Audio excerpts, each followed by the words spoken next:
कहानी तो ऐसा लगे जैसे लगी कि आप लोग बैठ करके पर्दा पर फिल्म दिखत हो और माने का हो सुनले का माने हो। खूब बढ़िया सुनिया, खूब बढ़िया हो, खूब गवैया मेहनत करके बढ़िया सिखावत बा। हम तहिया बोले यार या कोनो जेंट्स बोली यार कोनो लेडीज नहीं है। हम क्या सुरेंद्र भाई के आप घबराइए मत, आपके लिए बिहार से लेडीज मंगा दी। आप मन छोड़ मत। बहुत सुंदर, बहुत सुंदर, धन्यवाद। एक बिरहा एक पुस्तक निकलल, एक पुस्तक निकलल, पुस्तक का नाम हो वंशावली। इस सच कहल अखिलेश भैया कि जहां न पहुंचे रवि वहां पहुंचे कवि। खोज देखा, खोज देखा, बड़ा खोजने के बाद विदित मिलल, लिखल मिलल। भैया धीरे धीरे आल्हा उदल कौन थे? भैया धीरे धीरे आल्हा उदल कौन थे? कुछ लोग कहा कि आल्हा सिंह रहलन, उदल सिंह रहलन, आप महोबा कर रहलन। हमार वंशावली बतावे वीर रस का पेपर भी रहा। हमार वंशावली बतावे कि आल्हा उदल के बाप दादा रहे वाला यही आजमगढ़ का रहलन। यहाँ से पलायन करके दक्षराज बक्षराज चल गईलन महोबा, जाके परमाल के यहाँ रहलन। दूसरे लड़का जन्म लेहलन। जब जवानी में अलन तब दिल्ली के राजा पृथ्वीराज चौहान के कई बेर जौन हतन युद्ध में परास्त कैलन। बड़ा बहुत पराक्रमी रहलन पृथ्वीराज चौहान। लेकिन आल्हा उदल के तलवार के आगे कोई का बस चले। जदुवंशी रहलन। आल्हा उदल का इतिहास बतावेला कि जदुवंश कुल का रहलन। टाइटिल दे रहलन, जैसे बिहार में कई टाइटिल है। वहां का बिहार का ही राय लिखल,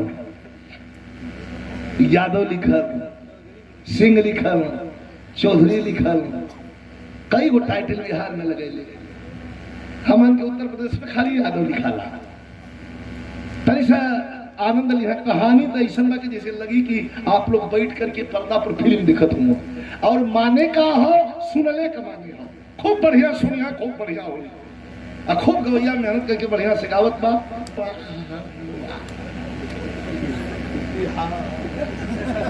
बस कुछ चौपट हो जाए।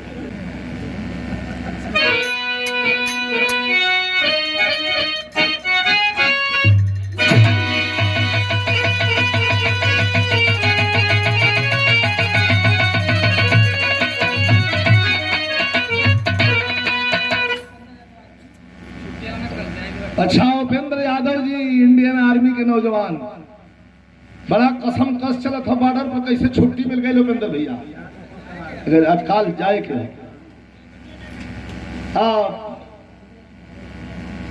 फौजी जवान हमारे देश की शान है, किसान और जवान। जितना कहूं, जितना हम लोग गाए उतना कम है। कौन फौजी है क्या पीछे? फौजी जवान आज जरूरत पड़ गई है देश को। चारों तरफ से जब हाहाकार मचा है तो सेना को आदेश दिया गया है। सेना चल पड़ी है। युद्ध जंग शुरू है, लड़ाई शुरू है। कई पड़ोसी देश 5 दिन से ज्यादा ना टिक पाई लड़ाई के मैदान में, ये सबके पता। नाकाम कोशिश, कई मिसाइलें दाग करके हमारी धरती को बर्बाद करने का प्रयास, लेकिन हमारे पास ऐसे ऐसे हथियार हैं। रशिया का दिया हुआ, खरीदा हुआ रशिया से, जो मिसाइलों को हवा में मार करके गिरा दिया उसकी धरती पर। लड़ाई वही कसम कस हो। फौजी जवानों को सल्यूट करता हूं। भैया के बहुत बहुत धन्यवाद। 500 का पुरस्कार धर्म कैसी मास्टर।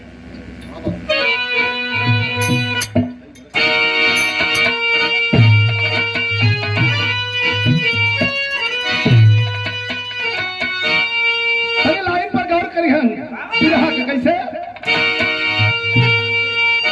तो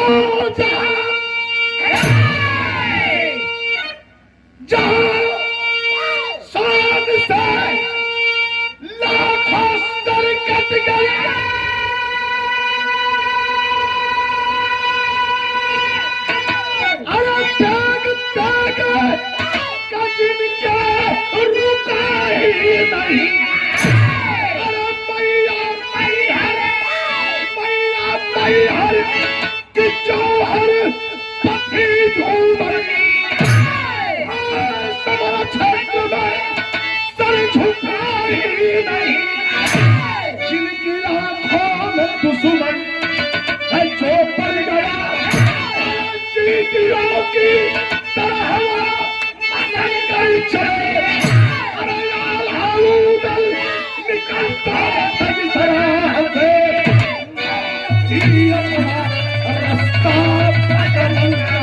सुना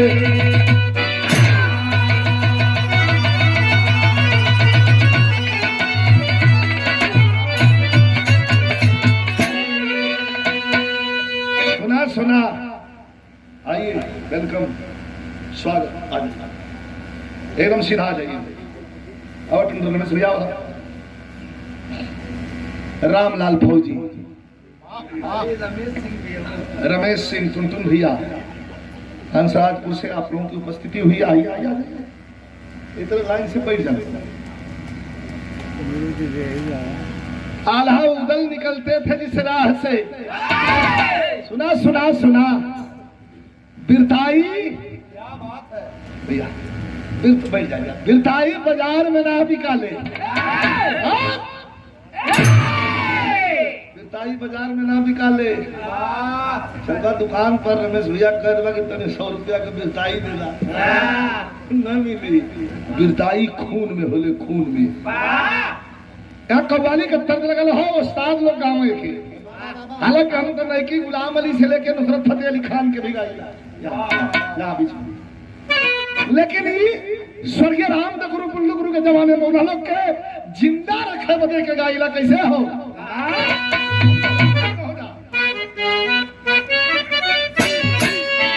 गीत का भाव हो कि पंजाब के बोतल में, जब रमेश भाई आ ही गए हैं तो इस गीत का होना कि पंजाब के बोतल में, अरे पंजाब के बोतल में, अरे कश्मीर का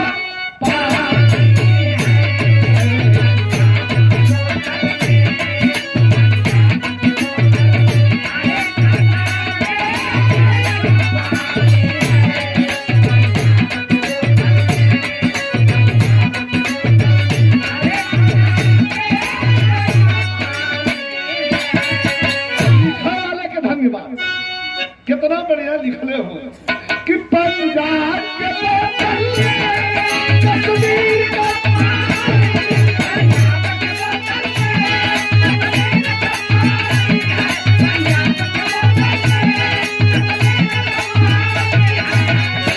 अरे कश्मीर का पानी है, लखनऊ की नजाकत है। यह अगर सीधा कहा जाए लखनऊ की नजाकत है, जरा की कपार पर गोजी चले थे, जब नजाकत आ गई तो लखनऊ की नजाकत है, अरे लखनऊ की नजाकत है, अरे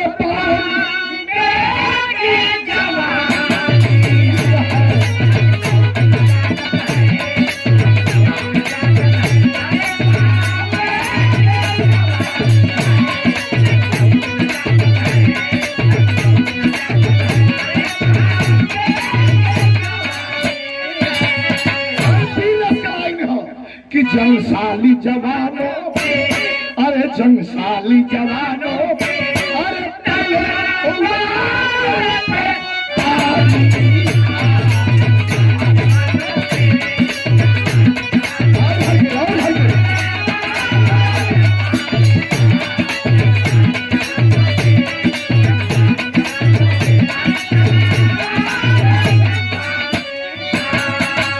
कहानी का शुरुआत हो गई। बहुत बिरहा आप लोग सुन ले हुआ तो इसे 15 मिनट ध्यान दिया। कहानी कहा का कैसन हो कि है शेर समर में सन के, भैया समझावे के न पड़ी, हम समझाई ना, खाली गावत लाई पार कभी। है शेर समर में सन के, जब खनका खूनी खंजर, है शेर समर में सन के, जब खनका खूनी खंजर, जब जाए नजर में जो भी आ जाए बहुत का मंजर। लेकिन दरबार लगल मोहबे में, दरबार लगल मोहबे में, बैठे आल्हा वाला, दरबार लगल मोहबे में, बैठे आल्हा वाला, गलमल खान की आवाज़ ऐसन में सैयद साला। मोहबा कबीर बैठल हो, एक तरफ आल्हा, एक तरफ उदल, एक तरफ मलखान, एक तरफ परमाल, एक तरफ ताला सैयद, एक तरफ विभा तिवारी आ तब 2000 आदमी ये विराह के फरमाइश भइले ये दुले विराह के फरमाइश मिले वो है सुन जी तने सुन ला जब सब कोई बैठा रहता था चर्चा चलल बातों की चली परिचर्चा चार लाख दिखेंगे बातों की चली परिचर्चा आल्हा चिंतित हो बोले बातों की चली परिचर्चा आल्हा चिंतित हो बोले एक बात खटकती दिल में है राज हृदय का खोले इतने बात की बड़ी चिंता हम हो उधर उठ के खड़ा बोले कहा रे भैया हमारे रहो तो के चिंता कौने बात का चिंता हो चिंता यह बात कहो कि छिड़ गई बहस फुलवा के रहन उदल कर मेहरारू प्रेम विवाह के लिए आल रहन मोरंग देश के राजकुमारी वो जमाने में उतनी सुंदर कोई नहीं रहल एक फूल से सौदात रहल तुम्हारी उम्र में इतनी सुंदर लोग बतावल कोई फुलवा पर बहस छिड़ गई कहा छिड़ गई बहस फुलवा पर बोले है सैया ताला छिड़ गई बहस फुलवा पर बोले है सैया ताला नयन समीरा गोदी में ये खर्च कराने उदल से पूछा इनका गौना करोले कितना दिन भरे उदल खड़ा करा देहल गइलन भरे महज्जब में ये तो बात घर में पूछा सकत रहल लेकिन महफिल में खड़ा करा के पूछत होवन कि कहो भैया उदल कितना दिन गौना करोले भयल कहला भैया हो गए 14 साल तब आल्हा रोवे लगल कि 14 साल हो गए ऐठे पत्थरों का बेटा दे देले होता लड़ाई के मैदान का बड़का वीर हुआ लेकिन वंश के मामले में पीछे हुआ तो ताला सैयद कहना सुना सुना देखा ये कैसे आदमी बात काटेला कहना सुना सुना हकीकत सुनला का हो कि हाय दिखाई अब मर जाने वाली बात है उदल खड़ा हुआ ताला सैयद कहलन कि हकीकत ही है कि है कोई कमी फुलवा में है कोई कमी फुलवा में क्या उदल की नामर्दी हाँ हो कमी कम इनके मेहरारू फुलवा में होई चाहे उदल नामर्द हो जाए हाय तलवार निकाल के उदल तलवार के दौड़न करन काट ले गर्दन आल्हा भैया करन साथ खड़ा बैठ हम बेजा है ना कहत हूँ बात चुभल कैसे करे जाते हर कोई कमी फुलवा में उदल की नामर्दी हर कोई कमी फुलवा में उदल की नामर्दी उदल फुलवा के साथ हम सबकी है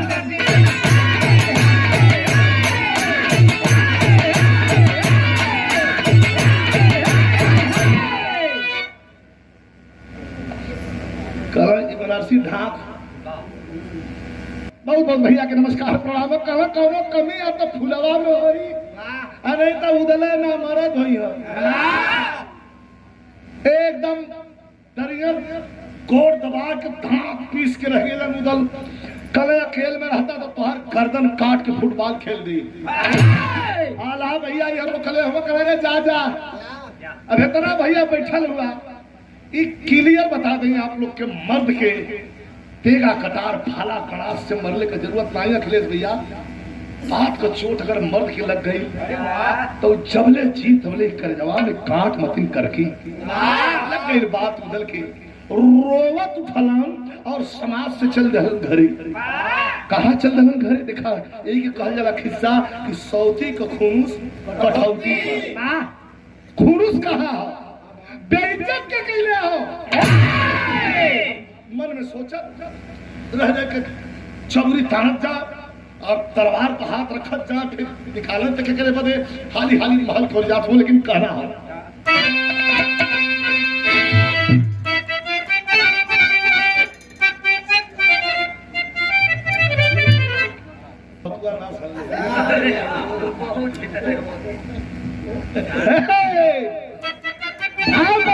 उदल रोवा चल रहा कैसा हो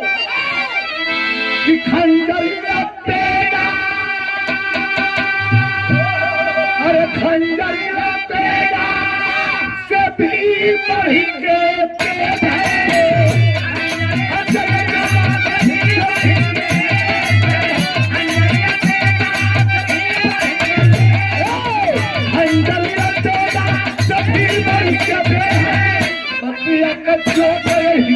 करे जवान के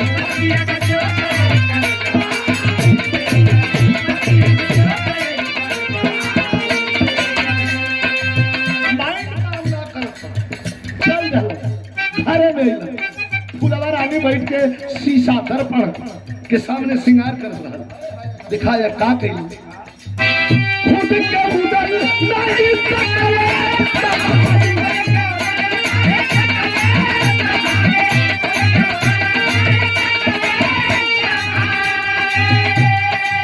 खुद के उदर नहीं सकला संभाली आ कैलो घरवा में तो का कैलो फुलवा के मोहब्बत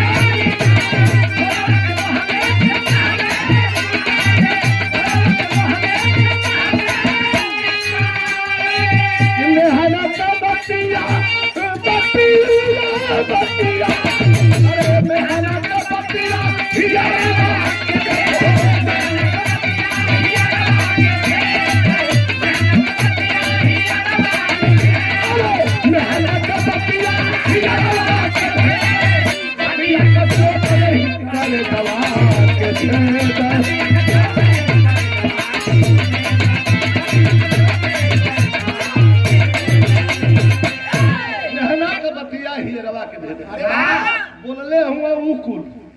आ घरमा आइल तो फूलवा बेचारी के छोटवा पकड़ के श्रृंगार करत रहल हो इतनी सुंदर मेहरारू आया झोटा पकड़ के आ उठा के अरे अरे अरे अरे अरे अरे अरे स्वामी का करत हुआ लिया के बाहरवा फेंक दल हमान के यहाँ देहात में अब तक कम लेकिन हमन का बचपना रहल तो हम सुनले है सुबेदार भाई कि जेकर पतो है आ जाए 4 साल 6 साल 2 साल 3 साल घर में रह जा ना बहरे निकालने आदमी तो हल्ला होता कि भाई फलाना का पतो हो भाई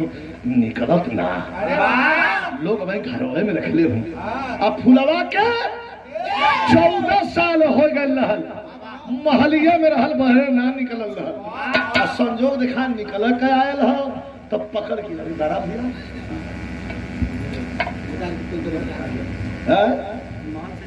हाँ माल से निकाल डाल बहरे गिर गई फुलवा घूंघट भैया है सुना घूंघटो न कैले हाँ अरे यार यार हमारे को ध्यान रहे भाई तक आओ भैया अरे सुना 5 मिनट फायदा करी हिलडल मत करा जस जस आगे पढ़ी वैसे वैसे कसक चाहिए विराह का मतलब कि अंगूठा यहाँ नीचे से शुरू हो कपार के ऊपर जाकर खड़ा हो कि विराह यहाँ से शुरू हो धीरे धीरे यहाँ नीचे से शुरू हो ही ताकि ऊपर खड़ा हो जाए इंटरेस्टिंग कहानी है आप लोग उनके मजा आई तो लगी कि कोई कहानी है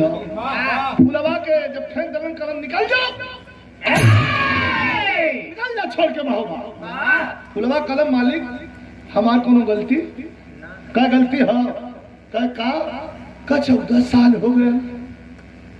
एक जौन है वंश नहीं दिलू भैया के हमारे कठौर का लड़का दिल तू खिला ले तो जौन सारन का मुंह ना दिखाला कोनो में हनवा में मार तू अरे वाह आमन अमर बताओ तुमन फुलवा समझ गई हसल कहे कि मालिक बेटा बेटी कोनो पेड़े पर रखल पोर के दे दे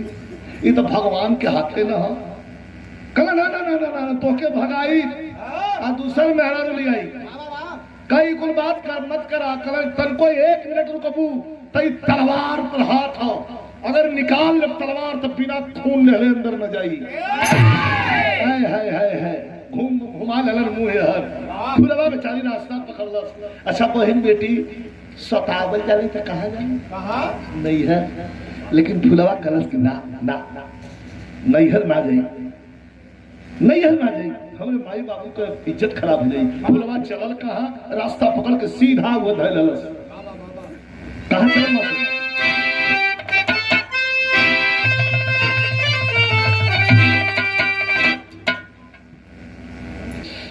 चल गलस अपने मरद पर एक बार तकलस का एक बार सोचला करे भाग आई हम सोचे का बात करते हो कैसे वो सागर इधर हो क्या चढ़ाता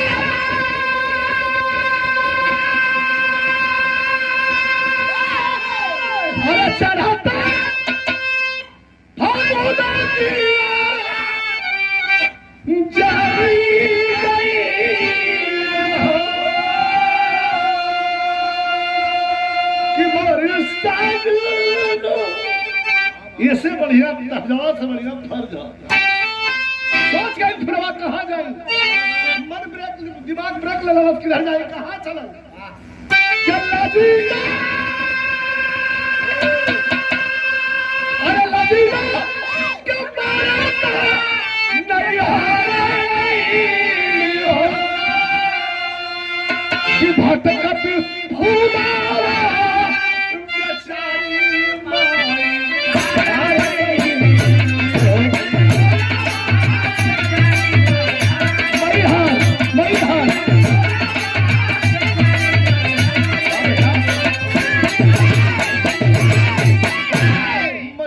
दर्शनार्थी कुल जात रहलन, जय माता दी करे तो ही में हो अपन रोवा सीढ़ी चढ़े लगे। ऊपर वाली सीढ़ी पर गई, कुछ खैले पिले नहीं हो, बेहोश हो गई। एक आदमी होता कि अरे बाबा सीढ़िया बैठे मेहरारू गिरल हो, ओकर मुहवा इतना सुंदर, अरे ओकरे गोरैया तो ऐसा नहीं हो कि सोनवा का गहनवा ओकरे गोरैया के आगे फीका। पुजारी बाबा लेके पानी दौड़लन, मैहर माई के पुजारी बाबा आया कि पानी का छींटा मरलन है। आज जब फूलवा उठ के बैठल तो आंख में आंसू, पूछलन बेटी तुम्हार का ना हो, रोवे लगल कलश की ना जाने कार मन से धू तुम्हार मालिक के हो, मांग में टटका सिंदूर लौका था, कहे हो न जानी, कह तुम्हार वतन कहाँ हो, कहे हो न जानी। तब पुजारी बाबा कहन जब कुछ न जाने लू तो हमके अपन भाई चाहे अपन बाप समझा, माई का धाम भगवती कहो, ये जरा हाथ उठे टिक्कर बनावा हम खियावा तू खा, कब्बो न कब्बो तोरे घर वाले यहन माई का कृपा होई तो तोके लिए आके जय। तब मई हर कहे, अरे मई हर कहे पुजारी बाबा, अरे बेहाल कि हमारे बिताया जिंदगनी कि फिर से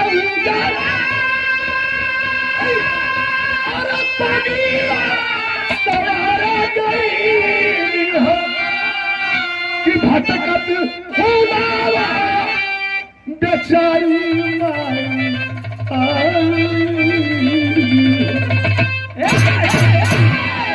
धाम पर है टिक्कर बनावे लगल, केहू से कुछ ना बतौलस, केहू ना जानत है के हो। अब तक कुछ दिन में ही लोग जान गए कि यही पुजारिया का लड़की देखी हाँ। लेकिन देख ला भगवान के घर में देर हो अंधेर ना। एक बड़ा सुंदर पॉइंट आ गई है। 20 दिन जब बीतल रहल तो उदल भगौले रहल, 20 दिन जब धाम पर बीतल तो फुलवा के कुछ महसूस होवे लगल। कभी के लेखनी खिलखिला के हंसल कैसे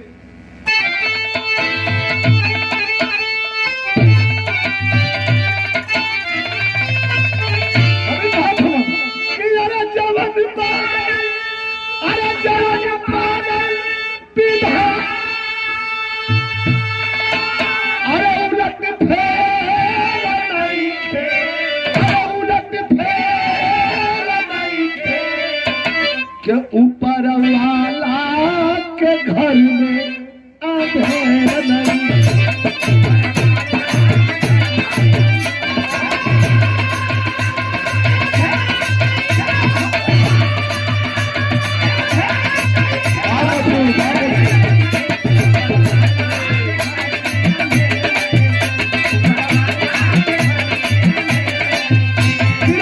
भूल गई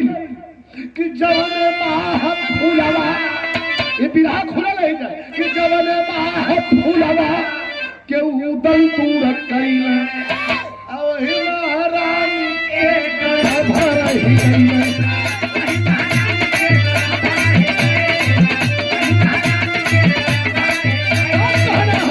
अरे माई के दूध से न बढ़ के दवाई बेटा पिया दवाया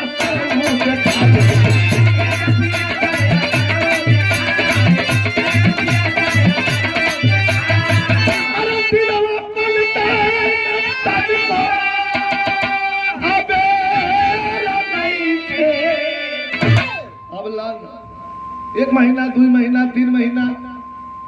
4 महीना 9वां महीना जब बीतल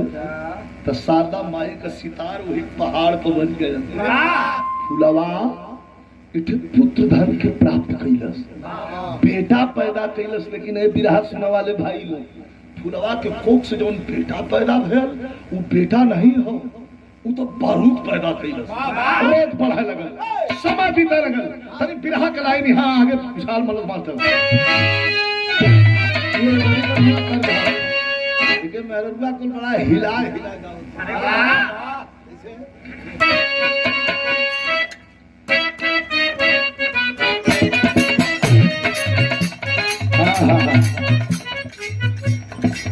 लागे में राज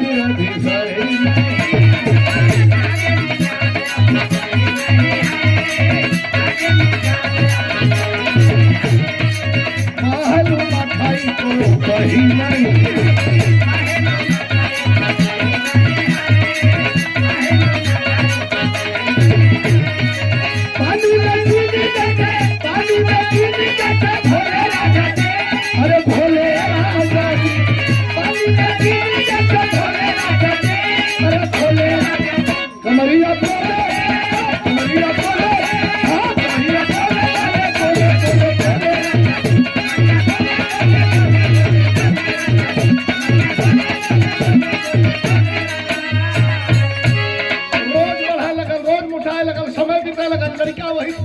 पहाड़े पर जवान होकर लगल। समय कितना बीतल, फुलवा के बेटा जब भई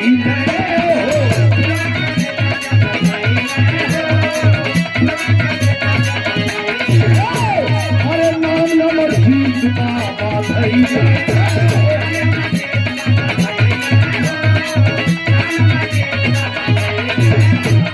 अरे दोस्त तारा चके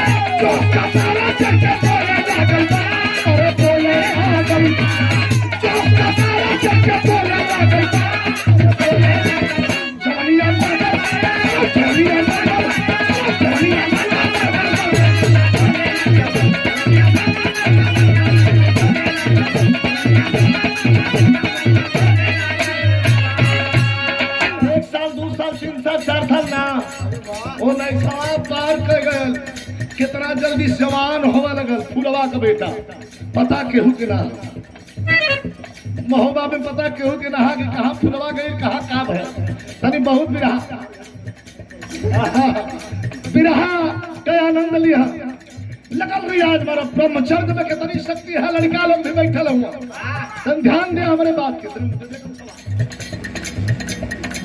ब्रह्मचर्य में कितनी शक्ति है। रमेश भाई से पूछा ब्रह्मचर्य में कितनी शक्ति है। ललाट एकदम चमकर महेंद्र के चमकते लगल भी आज मारा, लगल प्रसादी खाए। 4 गैया की पूछ के लगल वही जंगल में पिए। ये खराब बल भयल, ये खराब बल भयल, ये तब जड़वा में लड़ने लगल। पौले समय आ गई, यह सावन का महीना है। तब नहीं घरिया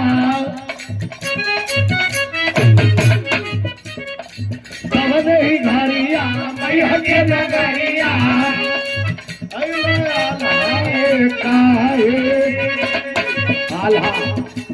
भैया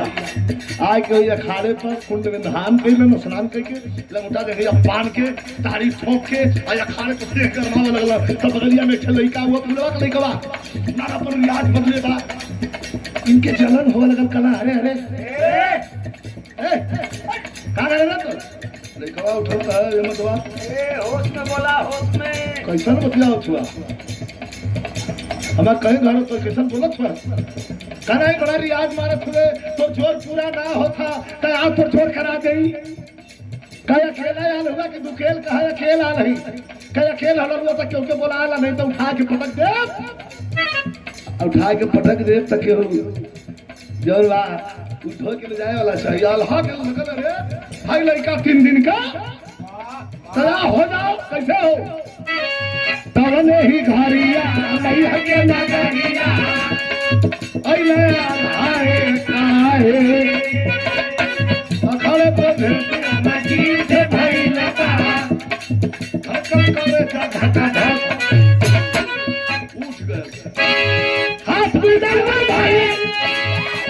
पता ना क्यों ना जानत था कि हमार बड़का बाबू हम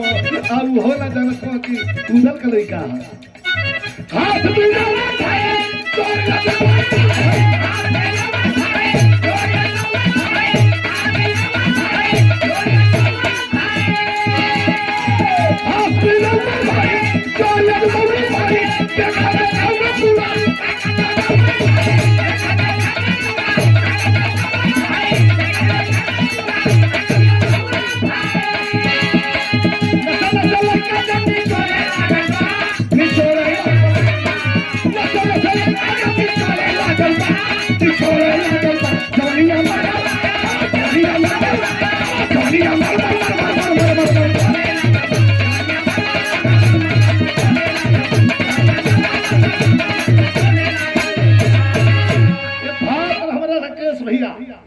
मारूपुरा केस यादव प्रदान कैलन है मिल गए हाथ अनजाने में न उनके पता है न उनके पता है उठा के गर्दन पर हाथ मरलन फेंका कर हो दे कहे मरदवा काटा लड़वा खा तो हमें जानत ना हुआ आला हसत हो कि ससुरा हमें चीनत ना अरे घूम के आल चमन नचा के हाथ मरलत कि भर में माटी उठा ले क्या हुआ आ गए अपने फन पर आल्हा दम करवा के और अब काटा लोने लगल खानदान है हाँ लेकिन जानकारी ना दोनों फिर गए तो धन्यवाद दिखा हमारा लाइन कटत है अब जब आल्हा के पार जाए एकदम गरमौले हैं ओकरे बाद देखे लेके आवाल लाइन काटत है ना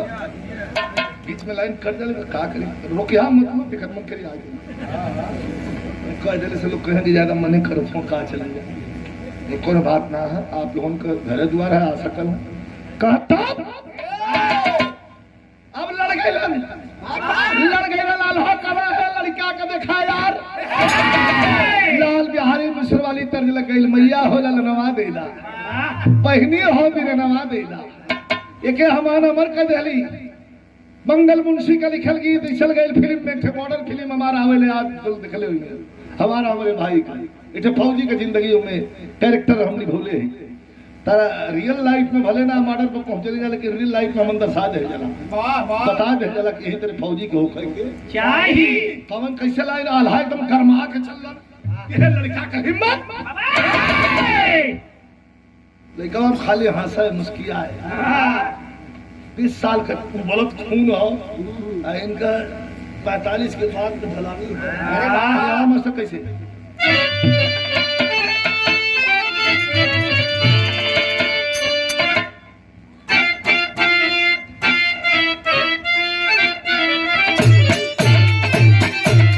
एकदम गुस्सा में हो गया आल्हा कला लड़के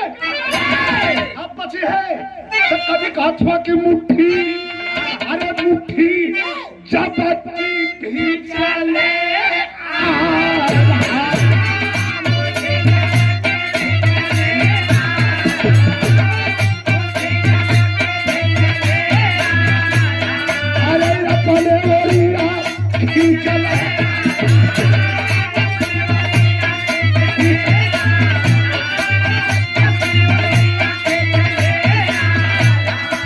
अरे पहले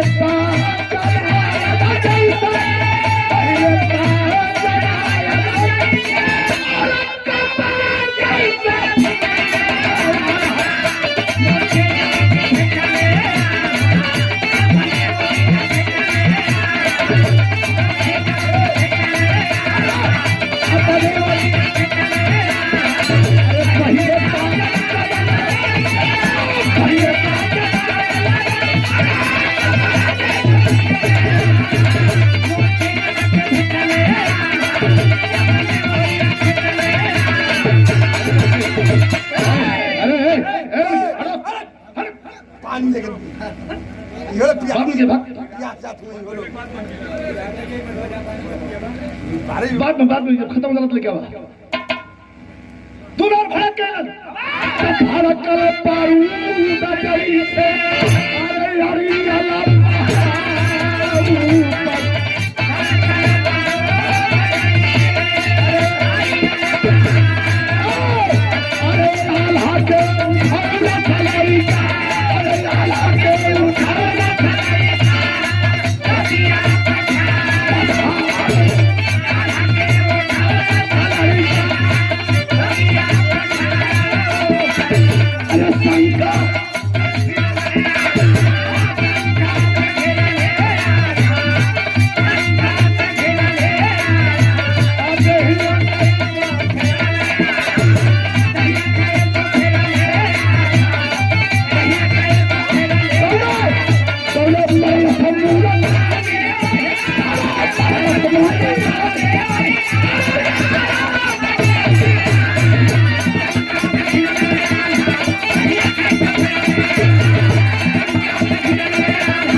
वो है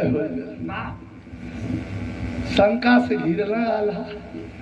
दहिया कैसो फेरला आला आ तौले दाव पर चढ़ जाई तो साढ़ भैंसा के पटक ले आदमी वाह मुल्तानी ठीक है दिनेश देख रहा है मरलस मुल्तानी वही खड़ावा पे गिरला आला धाड़ चारों खाना चीज मटिया छिटा गई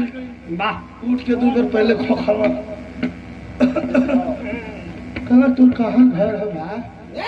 कह वही तो एक बेर में लगला घर पूछे एक बार और कस दे तो लगवा माई बाबू को ना पूछे जा जा टुकुर टुकुर ताकत हुआ अल्लाह कल आदमी दुनिया में बड़ा देखली लेकिन करे गढ़हन के लड़का ना देखली उनके का पता कि हमारा खानदान है कल बेटा यहाँ बसखारी से हमारे सिपाही जी राम जी भैया के द्वारा ये 200 रुपया पुरस्कार भैया के हमारे प्रणाम हो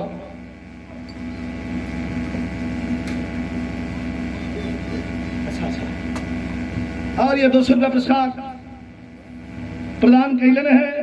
क्षेत्र पंचायत सदस्य मुन्ना कन्नौजिया कटया के धरती से भैया मुन्ना भैया के हमारा धन्यवाद है सब के प्रणाम हो कला रे लड़का सुन रे अरे बतौले जो तब कहलस मास्टर अरे ललकारी जब भाई कह तुझला अरे ललकारी जब भाई कह तुझला ये कई किस्म के गवाले परशुराम भैया पंडित परशुराम यादव उनका कुछ तरीका अलग रहल गावे विराह में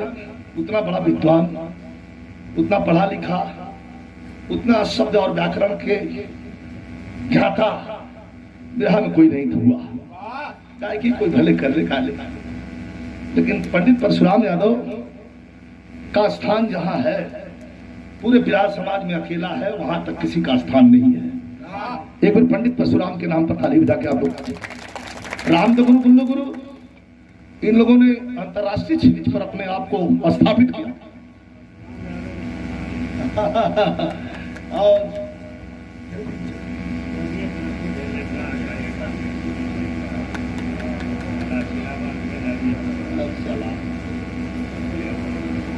ये मेरे टुनटुन भैया का पुरस्कार है माला दहलन सफा दहलन हमारे परशुराम पानी भी हो ना बेटा दूसरा पानी सुना ये अब सिपाही बिना राइफल में कहाँ चलू छलाक करे पटाख तो पहले हम बताओ तो घर कहाँ हो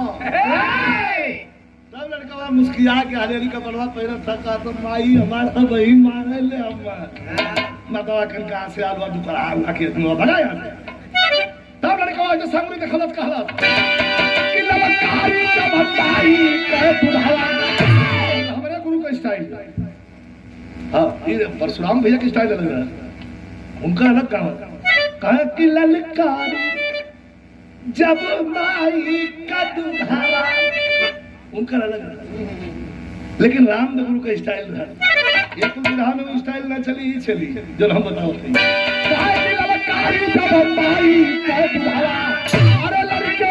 अरे लड़के से समर में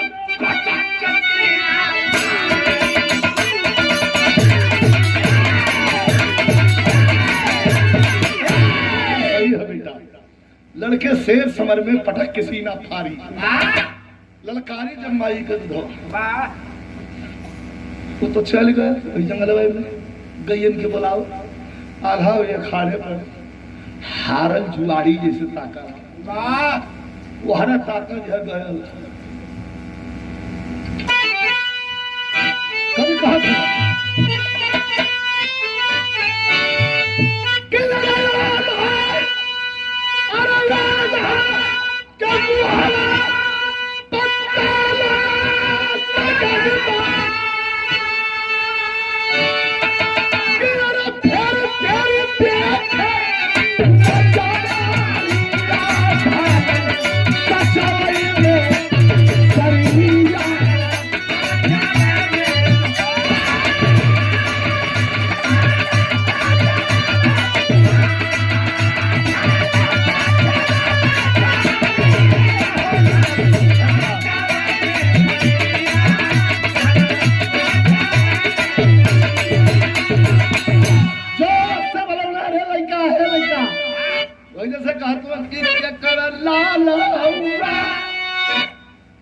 हमारे जीवा तोरे पर कुशियात ना हसारे हम पटकू दे दे काहे हम तोरे पर कुशियात ना है ब्लड का असर खून का असर पूछत होना था कि क्या करना न होगा अरे कहा बात बदला कवन मताई को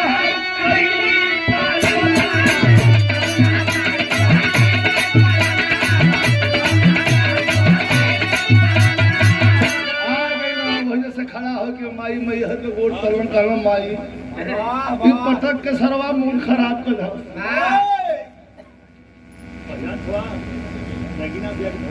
अच्छा कानवा शैलेंद्र यादव श्री शैलेंद्र यादव एक करार मिल के धरती से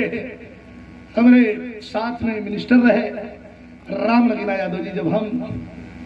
2.5 साल का हमारा कार्यकाल रहा उन लोग का कम रहा एकदम लास्ट में 2 साल हाँ 1.5-2 साल उनका भी था तो राम नगीना यादव जी पूर्व मंत्री उनके भाईने हुए आपकी तरह 500 पुरस्कार बहुत बहुत पढ़ा हम कला करे के कर लइका है आवेला कहना माई हम दर्शन का आल्हा का थोड़ा दर्शन करे ना आई माई पटक के सरवा मंडौर बिगाड़ देहल आ गए तयाई के महोबा करे लगला चरिचा बकीना बतवला छुआ लेता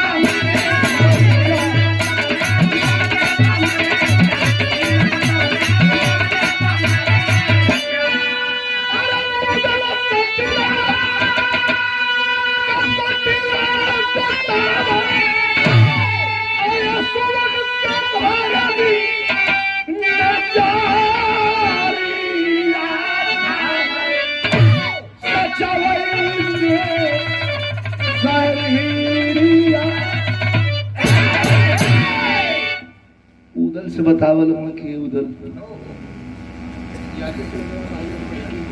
अच्छा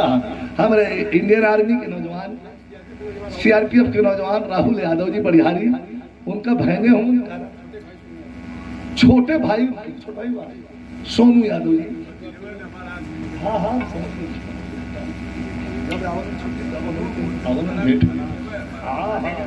हमारे अखिलेश भैया के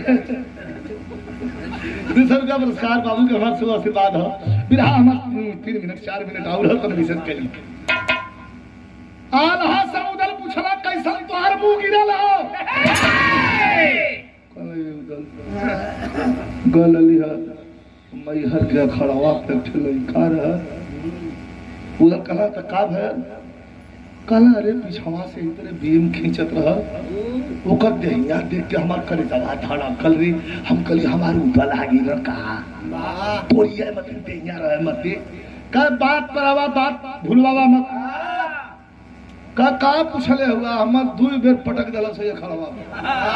कला का बतियावत हुआ का मर्दवा तोरे जोर के आगे हमन 5 जाने लड़ल जाला हम उदल मलखान परमाल देभा तिवारी ताला सैयद 5 जने लड़ल जाला तन को जुमस न खाला तू 5 जने लड़ा के निकाल देला कमल लइका रहल कहां ते को लइका रहल बा लग रहा है एक वीर पुरुष का कोई वीर पीरता का अगर गुणगान करे समझ लो उसमें है तब वह बारूदों से आसमान भरे भड़क गए हैं उदल मोहबे की धरती खाती है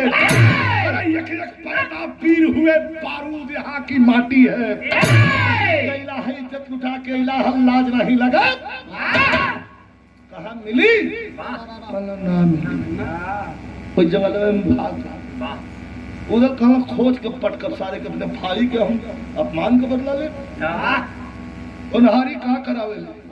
रखाए बताएगा 10 दिन बाद पछैया रहा मैहर के धाम पर कुश्ती होगी लगा वक्त ऐलान हुआ उधर की कुश्ती होगी मैहर में फरमान हुआ एक बीच सदैव मोहबे से खड़वर धीर चले बाण के फेटा सभी मोहबिया बीर चले आके पतंगा के एक दिन पहले नहाए खाए लगला लंगटा जंगला चढ़ा के आ लगला रियाज पानी मारे केहू अपन केला लगत बा आ तौले पसैया के दिन ह डुडुरिया पिटाई है उत्तराखंड से बुंदेलखंड उत्तर प्रदेश केहू बचल ना उधर के देखे बकी कौनो आवा जब लड़वैया तो दौड़ के उदल आल्हा से पूछा भैया चिन्हा चिन्हा यह है का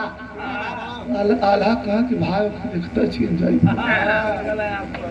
इतना वो मच के पटक गए इशारा कइले पीर भवा हमके देखत देरी ना होए मार रोआ फूट जाई आ तोले 4 बजे रहल बड़की पगड़ी पहनले अखाड़ा पर बड़का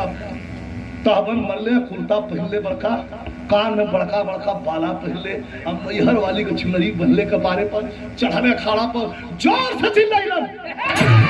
चलो उदली हाय हाय हाय दौड़ के चाय के गोर पटका लड़ल करे उदा की बड़ा लड़वैया हुआ हमरे भाई के पटक देले का आओ तने हम और के पटक दे कहले अकेले तुम दुइया भाई हुआ कि टिका देले हो हां तू पहले फरियावा का मतलब कहलन नहीं रहू के लगले बना हां ई घरी घरी ये दफड़ा पे ना करो अजुए पटक के हम खाली हुए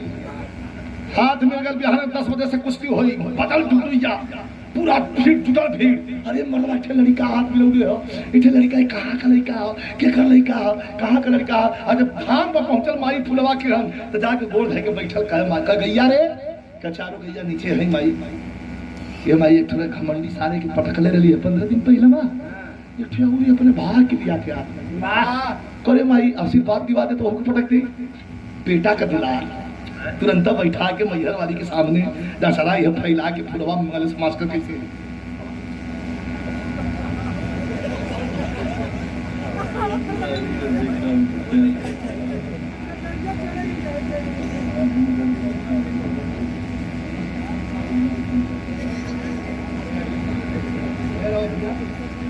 आगे ना हो तो ठीक जाए रखो बात ना कुछ लोगों करिए आज की समय होला आजमगढ़ बरदा की धरती से हमारे रामाशंकर प्रजापति हमारे भैया हूँ ये 521 रुपया पुरस्कार प्रदान कैले भैया रामाशंकर भैया का धन्यवाद हो कहा माई वहां फुलवा मंगलस का मंगलस मास्टर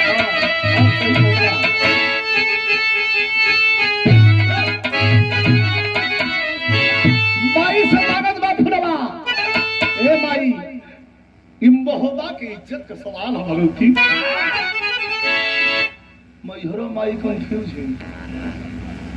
अरे महोबा ऊपरों है हो महोबा नीचवा जोन ठोकत हो महोबा हो महोबा के लिए जाई ए भगवती कंफ्यूज हो तो लड़का का बात पर हाथ ढकल कैसे हो ए चालू करा मतलब चलो चलो छोड़ा कहा कि कुश्ती ना भगवती से कहा कि कुश्ती इज्जत है खानदानी पारी डूबीला और रखा लाज नहीं है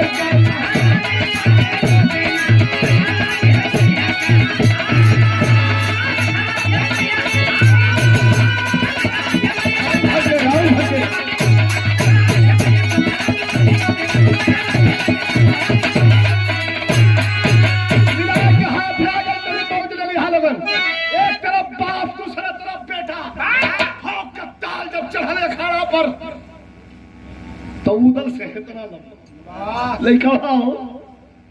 उधर से इतना लंबा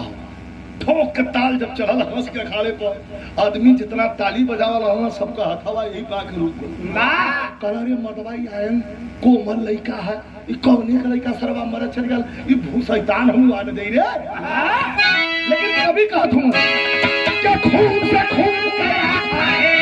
अरे खून से खून कल्ला खाए हिरंत हो औरत मिला के पंजाय मरदी चाकरी में वही पंजा मिलल हथवा मिला के हथवा देखो तले पट से लड़वैया हमर भाषा बुझी पट दे रूम घूम गए छटक के हाथ उदल खड़ा भइला आल्हा दौड़ के ना उदल से कहना सुना हमारा आंख बाई फर्क थी कहना मतलब बहाना कर दे कि हमारे पेट में बहुत दर्द हो गई उसकी कैंसी उधर कहा भैया तुम कहत हुआ कल हम पटकले हम कहते अब तुम 1 मिनट से ढेर ना चले जाइए निश्चित पटकी कहा कि हमारा मन जो कहला हुआ उधर कल खबरदार आज मुआदे में तो पढ़ के यहाँ से हमारे लाश लेके महोबा जइया। अरे इतना बढ़िया चीज मत कर भाई। अरे हम तो अकेले रही केहू ना रहा चट्ठे गैया खाली देखती ताई पूरा बुंदेलखंड से उत्तराखंड जुटौले ये सबके आगे में बटुआ के सबके आगे में इज्जत हो गई तो नकर जो कद चटक पर गई भाग गया से उधर धकिया के जब तुम लोग भिड़ा मास्टर तो कैसे भिड़ा हो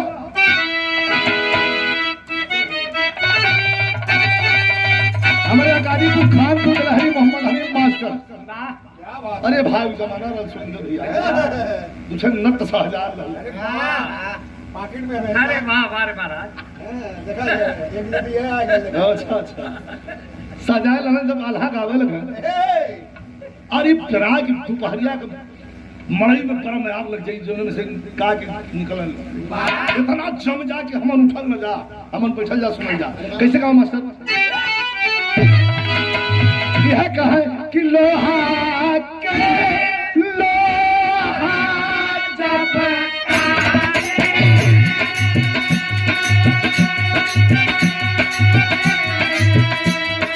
अरे चिल खता निकले तब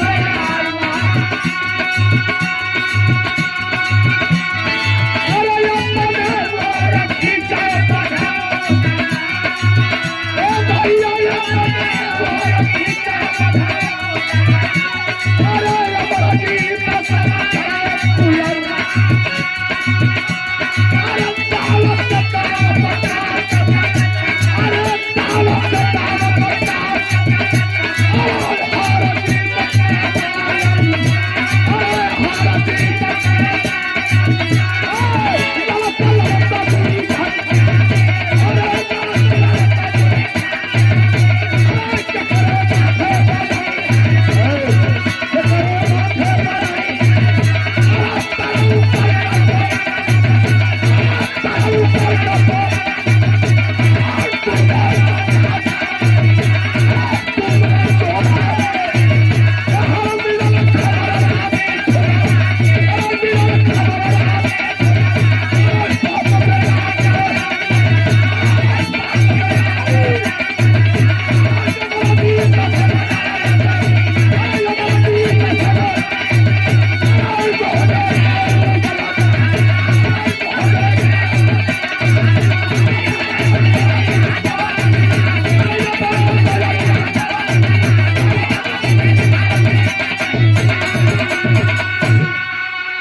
और हमारे छोटे भाई श्री अखिलेश यादव जी युवा नेता समाजवादी पार्टी परिहारी जो हमारे परम मित्र हों और एक दो साल नहीं 20-25 साल का हम लोग का दोस्ती हो दोस्ती करना बड़ा आसान हो निभाना बड़ा मुश्किल हो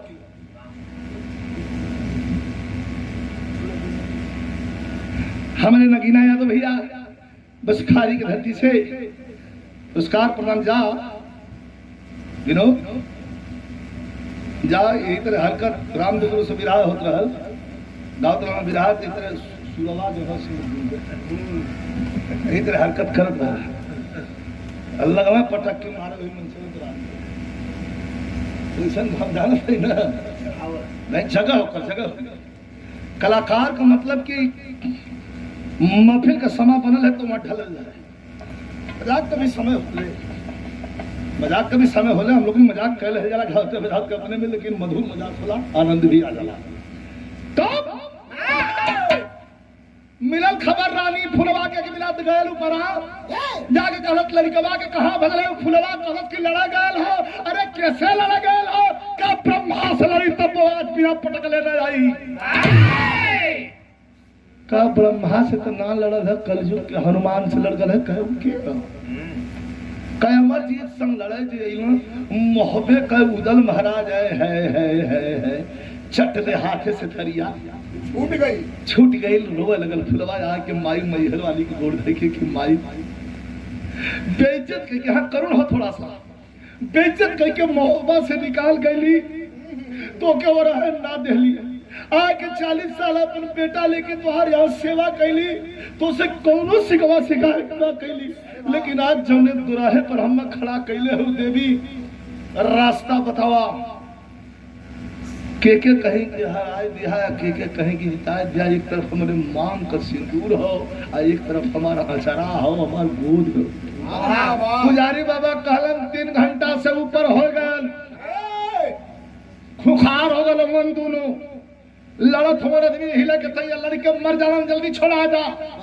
दौड़ल फुलवा हो जैसे यह कह के कैसे मास्टर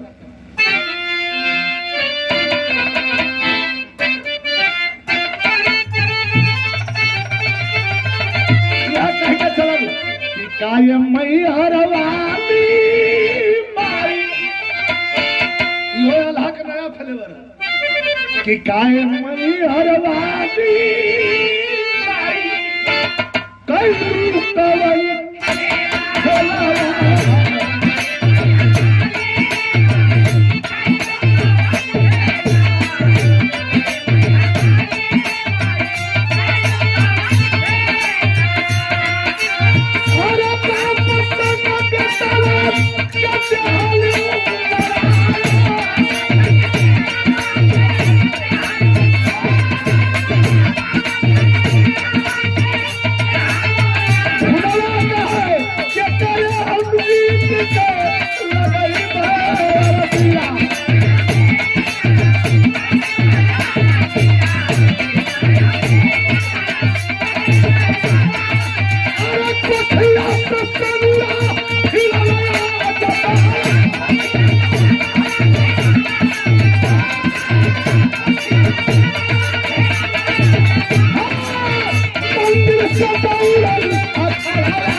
सचिन यादव जी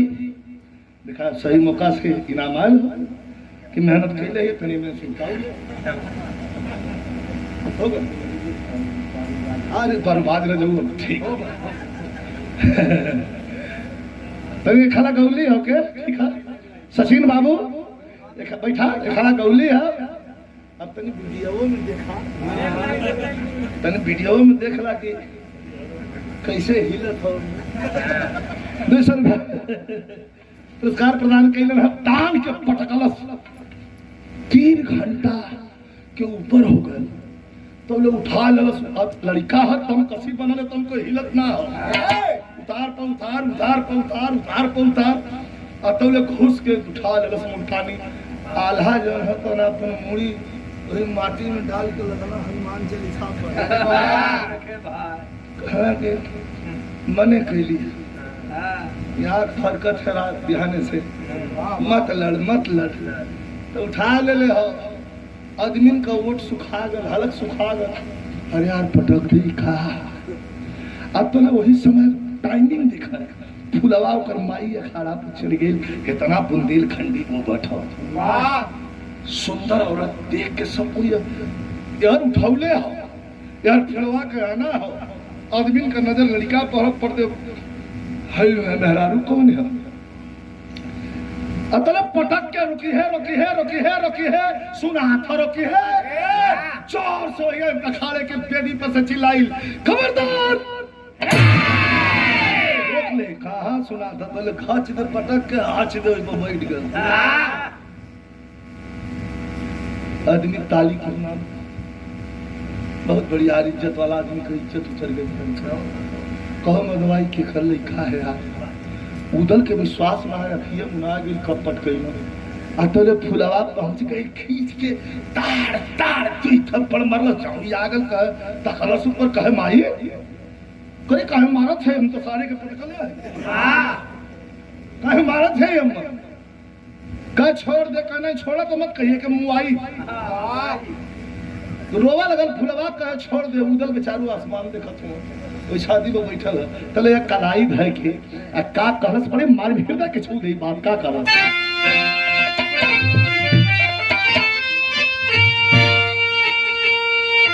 कहा कि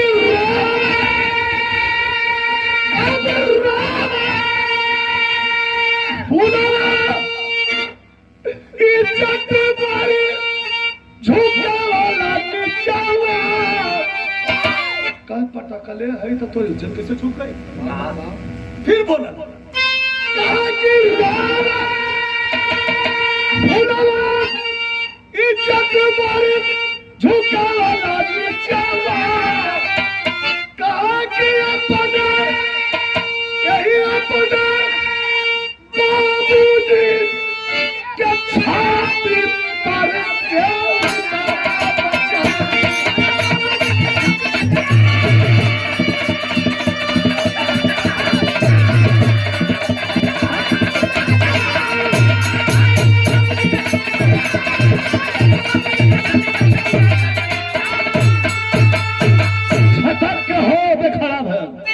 करे माई यह बात हुआ। हाँ भैया करे माई हो मेरिया के हन जवन गोतले हो मेरिया ऊ की हां तो कलश फुलवा और घूंघट कलर कह तोहार पर का बा दौड़ के गयल ताके आल्हा के साथ कलाई झलक है और कबा आल्हा कुछ पता ना का क्षमा कदा मदवा जन ले खानदान का हुआ लोग तो ऐसे न पटकले कला हाथ सारे ले कोनो ठीक ना कूदल खड़ा भइलन फुलवा करी तकलन पुरान प्रेम उमड़ गल अश्रु के धारा से आंख भीज गई कला हम त गलती कैली इठे बात हम लगल रहल तो हम गलती कर देलू का हम का गलती कैली इतना बेइज्जत करके क्यों के भगावल जाला मर जाई धरे अब मर जाई ना जाई कह सुना इतना महजब में पूरा आदमी बैठल हो घुटना पर बैठ के इधर हाथ जोड़ के और उधर माफी मांगत हूँ हमारी गलती की क्षमा करा हम कवन जवाब दे हमार गलती क्षमा करा कह तुम्हार गलती कुल क्षमा है ऐसा हाथ मत जोड़ा उठ के खड़ा होगा कई कुछ का हम समझ ना होते तले अमरजीत का अपना लड़का के कटवा ढेले लगला आ कहला से आंख में आंसू का कर कह कि जवाने मोहबा हमर छूटला सजना अरे वही मां कोठी में पड़ल है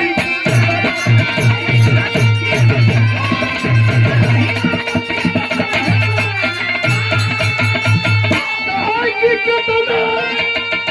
अब कितना संकट झेलनी हमारी के पिछावा अपने बाप की छाती पर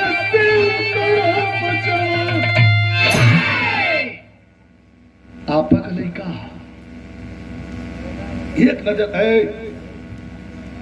एक नजर खोल के अमरजीत की तरफ उधर तकलन फफाक के रोवे लगलन जाके सीना से अपने लगा के और छोड़ता ना हुआ पकड़ के गटवा घूमे लगलन कल पंचो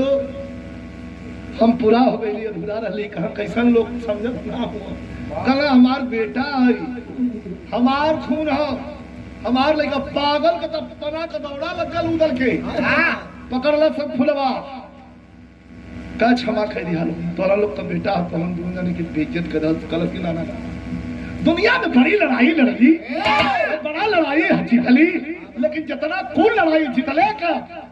खुशी नहीं भाई उससे ज्यादा ये लड़ैया के हार गई में खुश है बाबू कैसे ही लाइन सबके बदला खेल लाइन हो जब दुनिया में चाहे हर एक बात समझदार हो अब बेटा वो कर निकले वो हमसे शानदार हो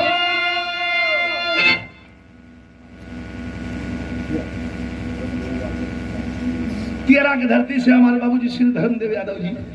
पुरस्कार देके सम्मान बढ़ोलन है ये लाई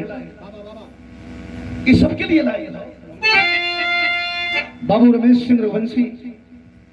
कितना मोहदा बताऊं सब कम है एक्टर भी है राइटर भी है पुराना वीडियो हो चिरकुट तना विधायक है ये सब देखेंगे तो बड़ा विकराल रूप विस्मांतक रूप हो और भैया पड़ा और ये देखें हमारे सुबेदार स्नेही जी जो 12 मासी विरह दंगल विरह कार्यक्रम करवाते हैं सदात में आपके द्वारा पुरस्कार बहुत बहुत आपको प्रणाम सब के प्रणाम दुनिया में चाहा हर एक बाप समझदार हो ए फूला बेटा होकर निकले वो हमसे शानदार हो हर पिता ये लाइन पर हमारे रमेश सिंह वंशी भैया का पुरस्कार हो कि हर पिता दुनिया में यही सोचता है कि उसका बेटा उससे भी आगे जाए उससे भी बहना उसका ऊंचा करैया ढह के लड़का कोई करना आहाई कि अब आया कोई नूर बाहर चला क्या अपने और बाबूजी का छाती पर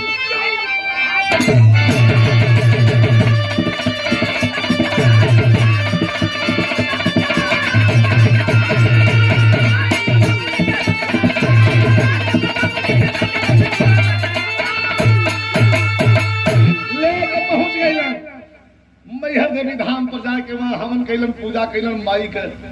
और पूजा करके फूला से फुलवा से क्षमा मांग के महोबा का तैयारी कैलन गुरु बिहारी घुमरे श्री रामलाल की लीला रामदेव संगीला कभी कर हो